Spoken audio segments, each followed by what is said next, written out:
9 জিলহজ মানে কোরবানির আগের দিন ওই একটা রোজা আল্লাহর নবী সাল্লাল্লাহু আলাইহি ওয়াসাল্লাম, আমি বলছি এটার আলাদা ফজিলত আছে।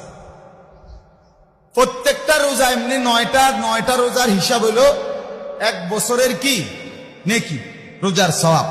কিন্তু শুধু 9 তারিখের রোজা যেটা আরাফার রোজা, আল্লাহর নবী সাল্লাল্লাহু আলাইহি ওয়াসাল্লাম বলেন, একেবারে মুসলিম শরীফের হাদিস, নবীজি বলেন, সিয়ামু ইয়াউমি আরাফা আহতাসিবু আলাল্লাহ আন ইউকাফিরা আস-সানাতা আল্লাতী ক্বাবলাহু ওয়াস-সানাতা আল্লাতী বা'দাহু। নবীজি বলেন 9 জিলহজের রোজা, আরাফার রোজা, আমি রাসূল আমার আল্লাহর কাছে আশাবাদী এই এক রোজার বরকতে আল্লাহ তাআলা আমার উম্মতের পিছনের 1 বছরের গুনাহ মাফ করে দিবেন এবং সামনের 1 বছরের গুনাহ মাফ করে দিবেন। ভিডিওটি ভালো লাগলে লাইক, সাবস্ক্রাইব ও নোটিফিকেশন অন করে দেন।